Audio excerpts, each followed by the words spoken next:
Hey everybody, welcome back for another video. I want to talk a little bit about typology in this video, and specifically what I've been learning. There's some things I'm just unpacking in Scripture that I'm just blown away by, and I'm just going, wow, God, you are, you are phenomenal. I mean, the Old Testament, sometimes there can be a disconnect that we have with the Old Testament where it's hard to figure out why are these things in here. But when you put on a Christ-centered lens, when you have great focus on the fact that Jesus Christ is on every page of the Scriptures and it all is about Him and all pointing towards Him, I'm telling you, the Old Testament comes alive. And one of the things that I've been focusing on is one of the things I've focused on a lot in the past is the typology between the first Adam and the last Adam. What Adam failed to do in the garden and what that transpired in sin in the world to now what Christ is doing in restoration. It's kind of that post-millennial framework. But something else I've been looking at is the parallel between Moses and Jesus. Moses and Jesus. And one of the most profound things, I'm reading a book right now that I highly recommend. It's called, I think it's called The Jewish Roots of the Eucharist. Jesus and the Jewish Roots of the Eucharist. It's by Brant Petrie, but it is a great book. Really insightful as to how Jewish people were focused on Christ, how they would have understood the things he was saying, and really diving into the Jewish culture. And one of the things is when we think about the Jewish hope of the Messiah, what they expected Messiah to do, one of the main things we think of is that they were merely expecting Messiah to come and set up a new kingdom, a millennial kingdom on earth, a political kingdom. But really, they were expecting a new Exodus. A new Exodus. Moses, he comes as this figure that God sends, and he frees Egypt from slavery. He frees the Israelites from Egypt, where they were enslaved. And they go out into the wilderness on this journey to the promised land. We see the typology of the parting of the Red Sea, symbolizing baptism. We see so much, but what's amazing is this concept of the Exodus. The Jews were expecting this Messiah who would come would lead a new exodus out of captivity underneath the Gentile nations.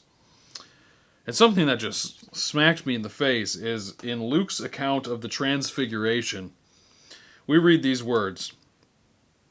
Now about 8 days after these sayings, he took with him Peter and John and James and went up on a mountain to pray. Now notice this. Jesus goes up onto a mountain, and he takes a few of his closest companions with him. Sounds very similar to when Moses went up on the mountain and took a few of his companions with him. Very similar when he received the law. And as he was praying, the appearance of his face was altered. Sound familiar? Maybe Moses coming down from the mountain and his face was glowing with such a remarkable brightness that they actually asked him to veil his face. And his clothing became dazzling white. And behold, 2 men were talking with him, Moses and Elijah, who appeared in glory and spoke of his departure, which he was about to accomplish at Jerusalem. Now, verse 31 there. This is Luke 9, verse 31. Who appeared in glory and spoke of his departure. This blew my mind. I was reading that word. The word departure is actually the word, it means exodus. And I was looking at that and I was just like, oh my goodness. It's so clear. Jesus is here leading a new exodus. And so really, the passage reads, behold, 2 men were talking with him, Moses and Elijah, who appeared in glory and spoke of his exodus, which was about to be accomplished at Jerusalem. Jesus was leading a new exodus. And the Exodus began with his death on the cross. And we, as the people of God, the heavenly Jerusalem, are in process of journey to the promised land, ultimately. And so, Jesus is we need to see this too, because this is where our dispensational friends get it wrong, is they go and they look and they don't see the typology in the land of Canaan, right? Abraham's promised the land of Canaan for his descendants, but then we read in Hebrews that he's looking for a heavenly city, one whose builder and architect is God. And so we have to recognize that this idea of an exodus into the promised land, the land of Canaan, it's typological for the new creation. The new creation.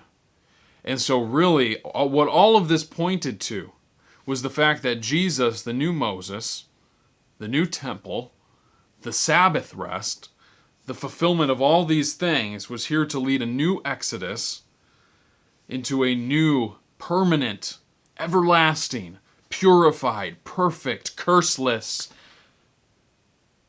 promised land.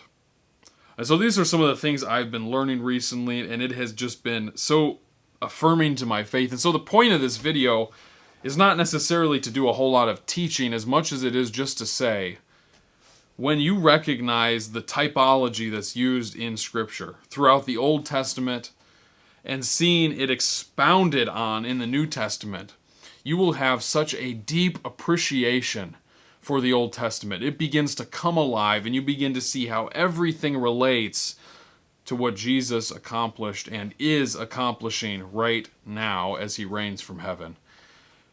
And so, in application, I would just say, go back in the Old Testament and read it with that focus. Read it with that lens and say, how did Jesus fulfill this? Where is Jesus in this text? Where is Jesus in this passage?